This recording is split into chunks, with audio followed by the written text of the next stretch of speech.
Assalamualaikum warahmatullahi wabarakatuh. Apa kabar semuanya? Semoga kalian semua dalam keadaan sehat walafiat ya. Pada kesempatan kali ini kita akan mulai kuliah kedua kita untuk mata kuliah bioremediasi dan reklamasi lahan ya.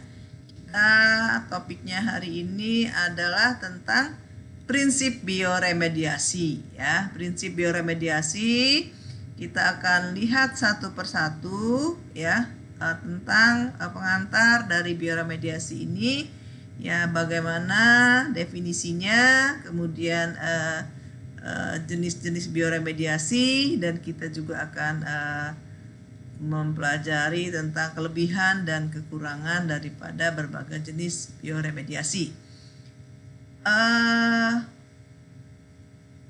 Kita lihat di sini ya, bagaimana pencemaran lingkungan itu sudah demikian hebatnya pada saat ini ya.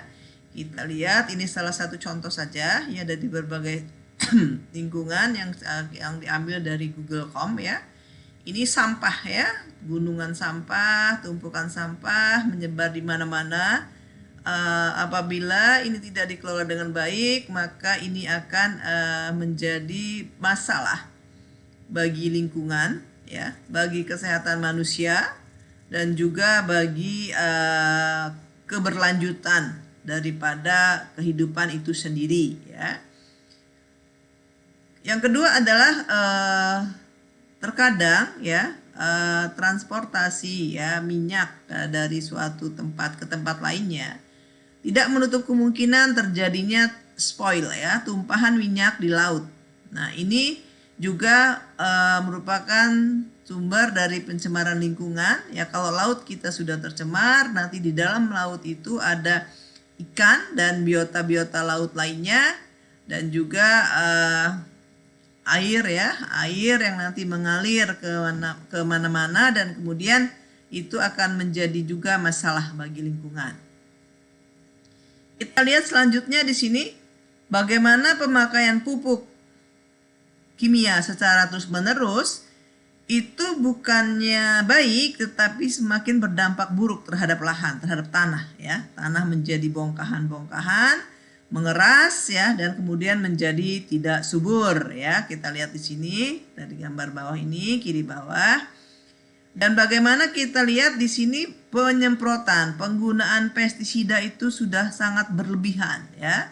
Karena ketakutan daripada petani akan gagal panen, akan tidak panen, sehingga mereka melakukan penyemprotan pestisida secara berlebihan. Meskipun yang disemprot adalah hama dan penyakit tanaman, namun ini sebagian dari pestisida yang disemprotkan ini akan jatuh ke tanah ya, jatuh ke tanah akan berdampak terhadap kehidupan yang ada di dalam tanah. Juga kita lihat di sini sebagian dari yang melakukan penyemprotan ini tidak menggunakan peralatan yang standar ya. Bagaimana bahan kimia ini juga akan membahayakan kesehatan bagi petani itu sendiri. Jadi kita lihat di sini berbagai macam, beberapa contoh saja ini ya diberikan tentang pencemaran lingkungan. Nah, kemudian kita lihat selanjutnya adalah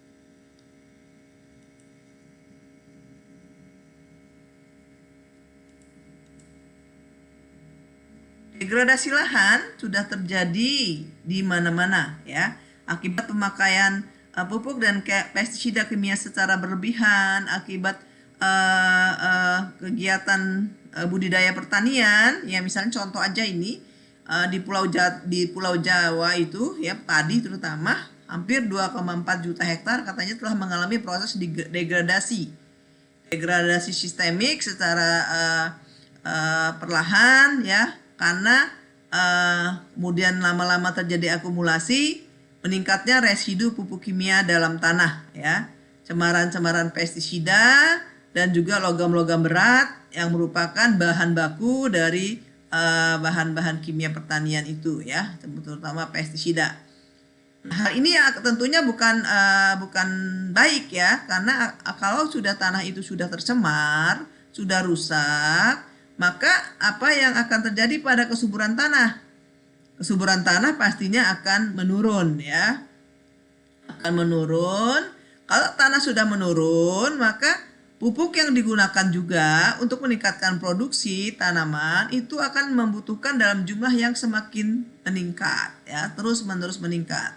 Kalau pada saat tanahnya masih subur, itu diperlukan misalnya pupuk hanya 300 kg urea per hektar, tetapi kalau tanahnya sudah rusak, untuk mendapatkan hasil yang sama mungkin dibutuhkan sekitar bisa saja sampai menjadi 1 ton 1000 kg per hektar ya, karena sudah semakin rusaknya lahan. Nah, kemudian apa yang akan kita harus lakukan kalau sudah demikian ya? Kita harus berupaya untuk memperbaiki lahan. Nah, apa saja yang menjadi senyawa pencemarnya itu sendiri ya? Senyawa pencemarnya itu kita lihat di sini beberapa contoh ya, senyawa pencemar. Ada yang berupa polutan ya, pencemar, yaitu senyawa-senyawa yang secara alami ditemukan di alam, tetapi jumlahnya, konsentrasinya sangat tinggi, tidak alami lagi ya, sudah melebihi ambang batas. Misalnya ya, adanya polutan dari minyak ya, minyak mentah, kemudian minyak hasil penyulingan kah ya, kemudian ada pencemaran dari fosfat ya, berbagai macam jenis bahan mengandung fosfat ya, pestisida juga demikian, dan juga logam-logam berat. Selanjutnya ada senyawa selain polutan atau pencemar, ada senyawa yang namanya xenobiotik. Nah, senyawa xenobiotik ini merupakan senyawa kimia hasil rekayasa manusia yang sebelumnya tidak pernah ditemukan di alam ya. Jadi dia tadinya tidak ada di alam tetapi dibuat oleh manusia. Contohnya apa? Pestisida, herbisida, plastik, serat sintesis, itu semua merupakan senyawa-senyawa pencemar ya. Dan apalagi plastik ya, akan sulit sekali diuraikan ya. Kemudian kita lihat berikutnya.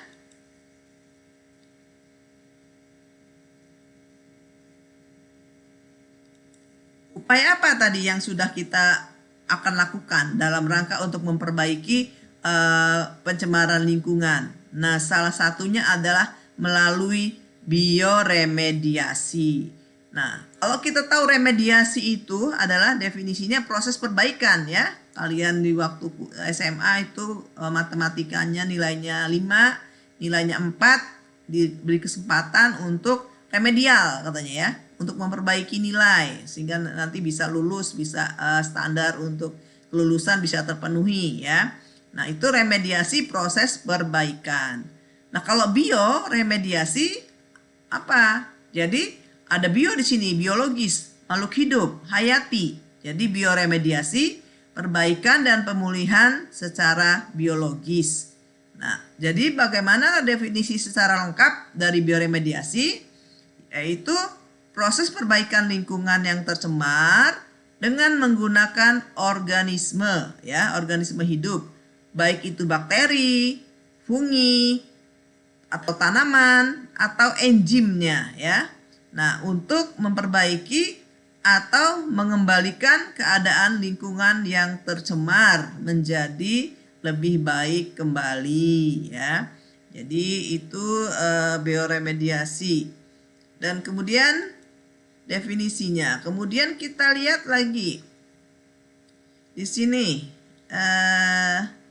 Selanjutnya adalah ada beberapa yang menyatakan ya tentang bioremediasi ini. Pengertian bioremediasi merupakan proses pendegradasian bahan organik berbahaya secara biologis menjadi senyawa lain ya, senyawa lain. Nah, misalnya tadinya pestisida menjadi CO2, metana, air ya, itu merupakan senyawa-senyawa yang tidak lagi terlalu berbahaya seperti CO2 dan air ya. Itu menurut Ciro Rexroth tahun 1996. Atau Crawford 1996 juga menyatakan penggunaan secara produktif proses biodegradatif itu untuk menghilangkan atau mendetoks ya polutan yang mencemari lingkungan dan mengancam kesehatan masyarakat. Biasanya sebagai kontaminan tanah, air, dan sedimen. Ya, itu yang kedua. Yang ketiga juga dinyatakan bioremediasi merupakan proses penguraian limbah organik atau anorganik polutan secara biologis dalam kondisi terkendali dengan tujuan untuk apa? Untuk mengontrol, mereduksi, atau bahkan mereduksi bahan pencemar dari lingkungan. Ya, bukan hanya mereduksi tetapi reduksinya dari lingkungan. Nah, biasanya yang kita bioremediasi bisa senyawa organik, bisa senyawa anorganik. Tetapi di sini kita akan melihat bagaimana bioremediasi senyawa organik. Nah, bioremediasi senyawa organik itu tadi sudah di awal dijelaskan ya. Jadi bagaimana proses mengubah senyawa pencemar organik yang berbahaya menjadi senyawa lain yang lebih aman dengan memanfaatkan organisme. Dan di sini karena organisme juga maka melibatkan proses degradasi molekular melalui aktivitas biologis ya, biologis makhluk hidup. Ini memerlukan campur tangan manusia ya, bioremediasi memerlukan campur tangan manusia karena kalau kita biarkan hanya degradasi begitu saja di alam itu akan berjalan lambat ya, tanpa kita minta sebenarnya. Organisme tanah itu akan menguraikan atau mendeposisikan ya bahan-bahan pencemar itu, tetapi di situ akan berjalan lambat. Karena apa? Karena belum tentu organisme yang cocok itu ada di dalam tanah ya. Misalnya organisme yang mampu untuk menguraikan lignin misalnya belum tentu ada di dalam tanah, sehingga campur tangan manusia untuk memberikan, menambahkan ya makhluk hidup itu, organisme itu ya, untuk mempercepat degradasi senyawa pencemar yang berbahaya ya, agar konsentrasinya itu menjadi cepat turun ya, menjadi senyawa lain yang tidak lagi berbahaya ya, melalui rekayasa proses alami atau proses mikrobiologis dalam tanah, air, dan udara ya. Jadi bisa terjadi di tanah, air, dan udara ya, proses penguraian itu. Nah, kemudian selanjutnya kita lihat di sini mekanismenya seperti ini. Misal salah satu contoh. Ini ada bebatuan yang dipenuhi oleh minyak misalnya ya, minyak. Nah, di sekitarnya kan ada udara ya, ada oksigen ya, misalnya sekitar ada oksigen.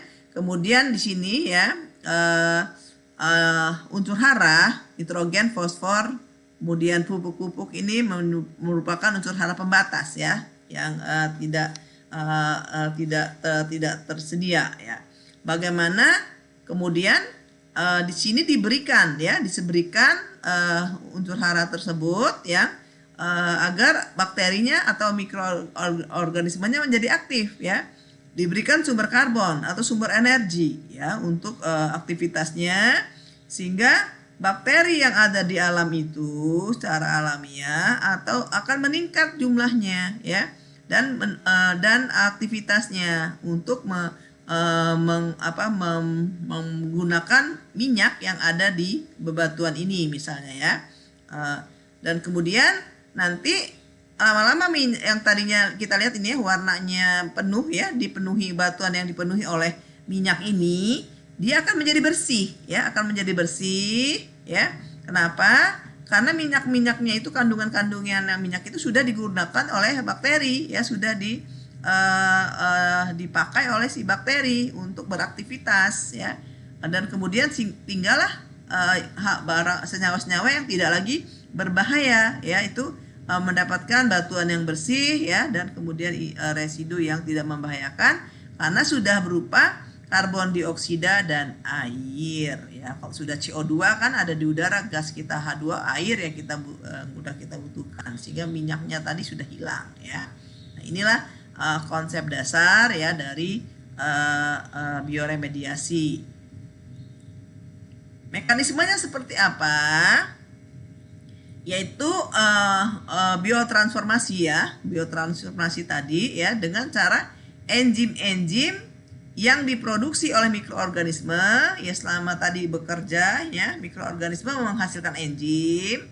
Enzim itu kemudian akan memodifikasi ya, memodifikasi polutan yang tadinya beracun, kemudian mengubah struktur kimianya menjadi tidak beracun ya. Jadi ada yang sudah Ibu jelaskan di pengantar bahwa itu ada senyawa induk ya, ada senyawa induk yang kemudian nanti akan dirubah struktur kimianya sehingga menjadi senyawa degradation product ya, senyawa-senyawa yang sudah mengalami degradasi. Nah, ini di bawahnya menjelaskan seperti itu ya. Jadi biodegradasi itu ya, biotransformasi ini nanti biasanya akan mengarah kepada biodegradasi, penguraian ya. Polutan beracun itu akan terurai, strukturnya yang tadinya kompleks menjadi tidak kompleks. Nah, kalau sudah demikian maka dia tidak berbahaya lagi dan tidak beracun lagi ya.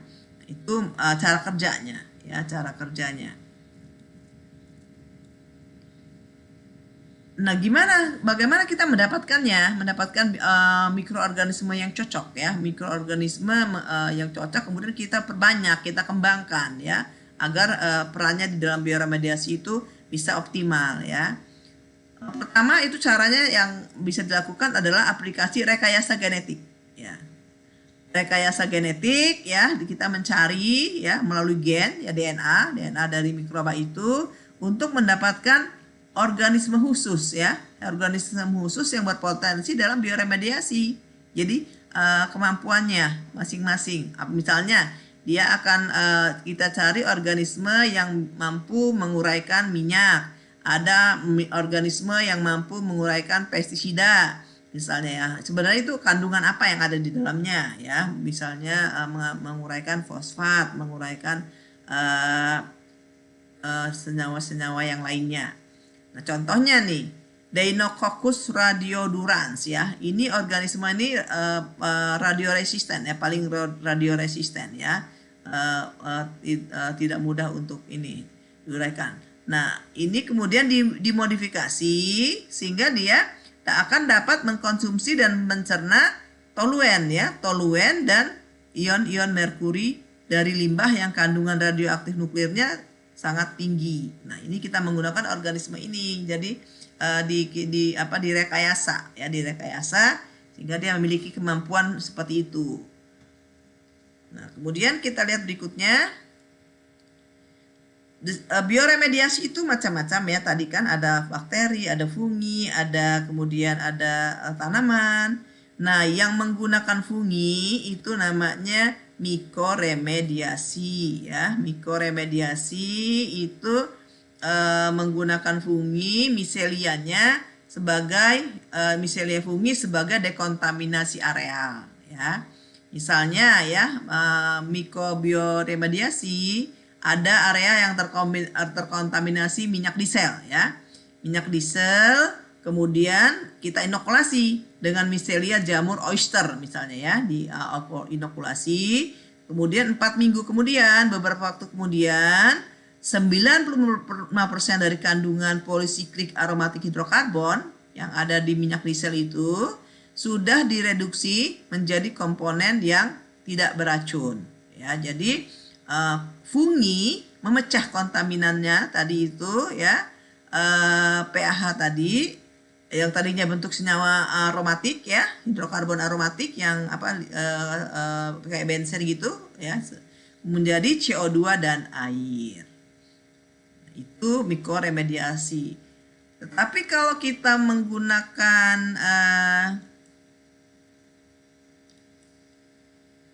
yang lainnya ya, nanti kita akan lihat menggunakan tanaman misalnya, itu namanya fitoremediasi ya, menggunakan tanaman. Nah, apa kelebihan dan kekurangan dari bioremediasi dibandingkan dengan fitoremediasi? Ya, kita lihat satu persatu. Bioremediasi itu menggunakan ya secara alamiah ya, terjadi secara alamiah atau dengan cara kita mengintroduce ya, memberikan mikroorganisme yang dapat mengkonsumsi dan menghancurkan pencemar lingkungan itu, ya, dalam rangka untuk membersihkan areal yang tercemar. Itu bioremediasi, ya. Kita gunakan natif atau kita introduce, kita berikan mikroorganisme, ya. Nanti mikroorganisme itulah yang akan mengkonsumsi dan menghancurkan pencemar, ya, sehingga nanti daerahnya menjadi bersih. Tapi kalau fitoremediasi itu adalah suatu proses untuk membersihkan tanah atau air dengan menggunakan tanaman. Jadi tanaman dan pohon, ya, itu misalnya tanamannya berbagai jenis, ya, untuk menyerap atau menghancurkan pencemar, ya. Jadi tanaman di sini kalau bioremediasi menggunakan mikroorganisme. Nah, kemudian bioremediasi itu merupakan suatu metode untuk memindahkan kontaminan dari ekosistem, ya, memindahkan kontaminan dari ekosistem. Sedangkan fitoremediasi itu merupakan salah satu tipe dari bioremediasi, salah satu jenis, ya. Fitoremediasi merupakan bagian dari bioremediasi. Nah, otomatis kalau bioremediasi itu terutama menggunakan mikroba. Nah, kalau fitoremediasi dia akan tergantung pada tanaman. Dan pelaksanaannya, caranya, tekniknya, kebanyakan kalau bioremediasi bisa in situ di daerah yang tercemar atau ex situ. Kita bawa bahan pencemarnya keluar dari situ, ya, keluar dari daerah yang pencemar. Tetapi kalau fitoremediasi, karena kita menggunakan tanaman, biasanya dia prosesnya in situ, ya, langsung di tempat yang tercemar itu. Nah, kalau yang bioremediasi itu lebih ramah lingkungan, ya, ramah lingkungan. Nah, tapi kalau yang fitoremediasi itu lebih mahal biayanya, ya, lebih mahal biayanya, dibutuhkan biaya yang lebih mahal. Kita lihat berikutnya, kita akan bahas lebih jauh tentang fitoremediasi.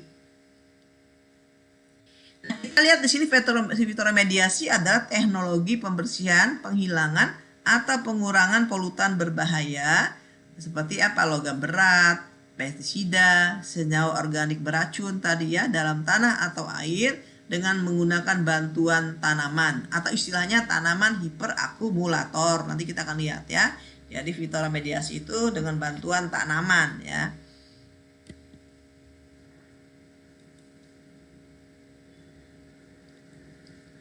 Kita lihat berikutnya di sini.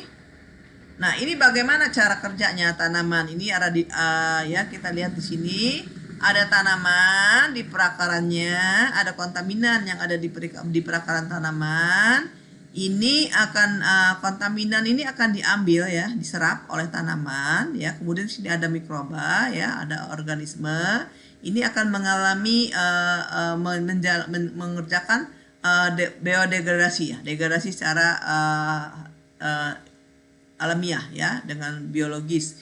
Kemudian ini akan menguap, ya, nanti akumulasi atau degradasinya kemudian akan menguap. Nah, ini kalau kita lihat dari sisi kanan, ya, ini, ya, kontaminan dari tanah yang terkontaminan itu akan diserap, ya, diserap oleh tanah, ya, kemudian akan mengalami degradasi mikroba, ya, oleh degradasi mikroba, kemudian akan diambil oleh akar tanaman, akan diinkorporasikan dalam humus, akan mengalami degradasi di rizosfer. Rizosfer itu daerah sekitar tanaman, ya. Nah, di sini kemudian degradasi di rizosfer ini, kemudian akar tanaman itu mengalami sekuestrasi, ya, metabolisme, kemudian akan transkolokasi di dalam tanaman, ya, akan mengalami metabolisme, kemudian akan keluar dalam bentuk panen, ya. Jadi di sini kita lihat mekanisme fitoremediasi. Kemudian berikutnya kita lihat di sini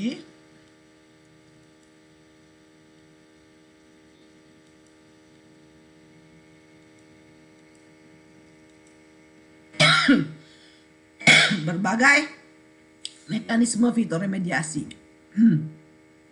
Ada beberapa ya, kita lihat. Di sini ada fitoekstraksi, ada rizofiltrasi, ada phytostabilization, ada rizodegradation, ada phytodegradation. Prosesnya dari masing-masing ini, tujuan prosesnya itu berbeda-beda ya. Tetapi secara umum ya, untuk menghancurkan kontaminan ya, ini menghancurkan kontaminan. Nah, ini medianya ya juga berbeda-beda. Kalau misalnya phytoextraction dan phytostabilization itu atau rizodegradation itu hampir sebagian besar medianya itu adalah tanah, sedimen atau sludge ya. Tetapi kemudian kalau rizodegradation itu bisa terjadi pada groundwater, air tanah ya, atau rizofiltration itu bisa terjadi pada muka air tanah ya. Kontaminannya juga berbeda-beda ya, kontaminannya juga berbeda-beda. Phytoextraction itu biasanya logam-logam berat ya. Kemudian kalau rizofiltration itu ada logam berat, ada radionuklida ya. Tapi kalau phytostabilization itu arsenik, logam-logam berat tertentu ya, logam-logam berat tertentu, tidak semuanya. Kemudian rizodegradation itu senyawa organik ya, bisa TPH, PAH, pestisida ya, dan sebagainya. Kalau phytodegradation, kemudian ini senyawa organik juga, tetapi pelarut-pelarut klorin ya, fenol, herbisida, nah kemudian yang lainnya. Nah, berbagai jenis tanaman yang bisa digunakan juga berbeda-beda, bisa dilihat di sini ya. Nah, kemudian misalnya untuk phytoextraction kita bisa menggunakan sunflower misalnya ya. Tapi kalau untuk rizofiltration kita bisa menggunakan water hyacinth misal jenisnya ya. Kemudian untuk phytostabilization itu digunakan breed polar, hybrid polar ini ya. Nah, ini sudah merupakan hasil penelitian orang ya, hasil penelitian orang yang dilakukan apakah secara laboratorium, di lapangan ya, aplikasinya di laboratorium atau di lapangan. Jadi ini merupakan hasil dari mekanisme ini diperoleh dari penelitian hasil penelitian yang sudah dilakukan ya, baik di lapangan maupun di laboratorium. Dan kemudian ada mekanisme yang lainnya ya, selain yang ada 5 ini, kita lihat lagi. Mekanisme selanjutnya adalah, kita mundur dulu. Mekanisme selanjutnya di sini kita lihat ya. Ada phytovolatilization, hydraulic control, vegetative cover, dan riparian corridors. Ya, ini juga sama ya. Jadi ini sudah hasil penelitian yang sudah dilakukan. Apakah field aplikasi lapangan atau demonstrasi di lapangan ya, dengan menggunakan berbagai jenis kontaminan. Kejadiannya dilakukan di mana saja ya. Ada yang di air tanah, ada permukaan air tanah, ada yang di tanah sendiri ya. Kemudian berbagai jenis pencemarnya yang sudah dicoba dan berbagai jenis tanamannya yang sudah dicoba ya. Jadi ini kita bisa memakai hasil penelitian ini untuk melakukan upaya fitoremediasi untuk yang tergantung daripada apa sih yang menjadi sumber pencemarnya ya. Kemudian di mana pencemarannya itu terjadi, apakah di muka air tanah, di air tanah, atau di tanah ya, atau di sedimen ya, seperti itu. Nah, kemudian kita lihat ya berikutnya.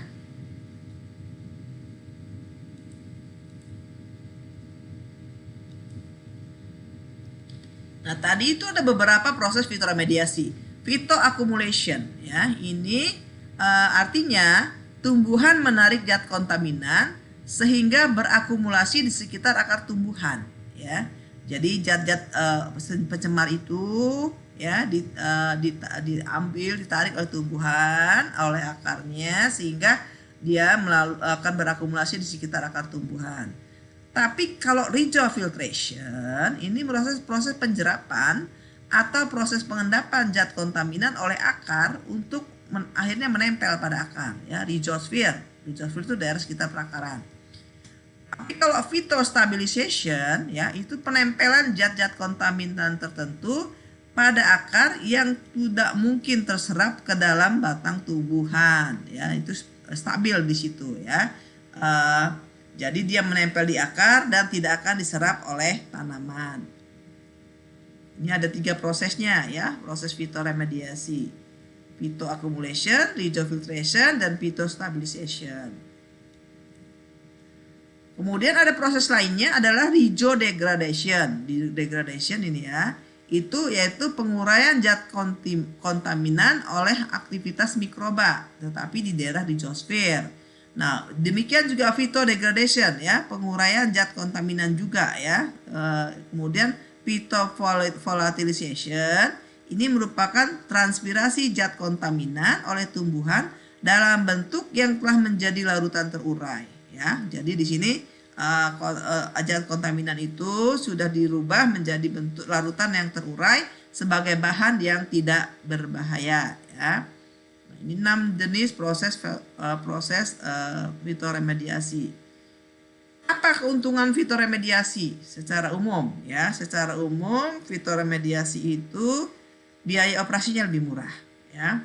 Biaya operasinya lebih murah ya karena dia dilakukan secara in situ ya. Kemudian tanaman nanti setelah dia setelah dia memperbaiki lahan itu bisa diambil, dipanen ya, bisa dijadikan salah satunya misalnya jadi bahan bakar ya. Nah, kemudian karena dia sudah masuk ke dalam udah diambil oleh akar, diserap oleh akar, atau ada juga yang ke tanaman, bisa menyampai tanaman. Nah, akibatnya apa? Pencemaran yang ada pada tanah itu bisa berkurang secara alamiah ya. Jadi tidak lagi kembali lagi misalnya seperti itu ya. Berikutnya kita lihat di sini. Nah, tadi ya, tanaman yang melakukan fitoremediasi namanya hiperakumulator.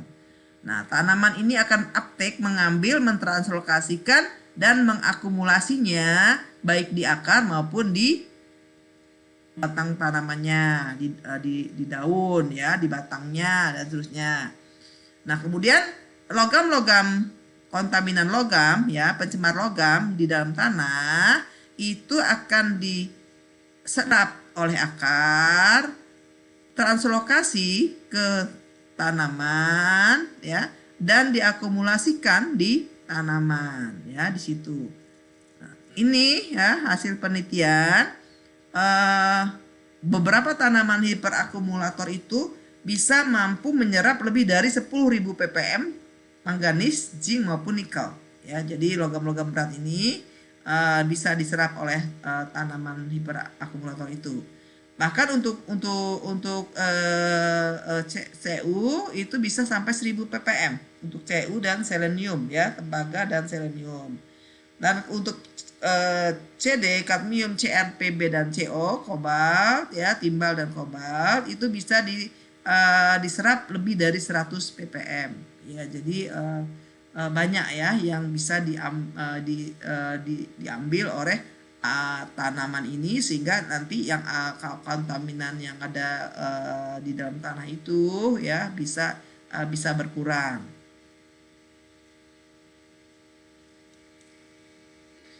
Mana apa saja contoh-contoh tanaman hiperakumulator? Ini ya, untuk misalnya zinc ya, Zn atau kadmium menggunakan Thraspi caerulescens ya. Bisa juga untuk nikel bisa menggunakan Alyssum species atau Berkea species ya, bisa juga Sebertia acuminata ya. Demikian juga untuk jadi kadangkala ya ada tanamannya itu, ini hasil penelitian ya, ada yang bisa menyerap sulfat, ada yang bisa menyerap merkuri, ada yang bisa menyerap nikel ya, ada yang bisa menyerap emas misalnya, atau bisa menyerap selenium. Dari mana emas ini dan sebagainya. Jadi kalau misalnya pada pertambangan emas itu kan ya, yang baik yang masyarakat ya, yang bukan tidak resmi ya, masyarakat itu kadang dia menggunakan merkuri, air raksa untuk mengendapkan emasnya itu, sehingga nanti ada sebagian yang jatuh ke tanah atau ke air ya. Kemudian beberapa contoh lainnya lagi ini tanaman tadi ya, kita balik lagi.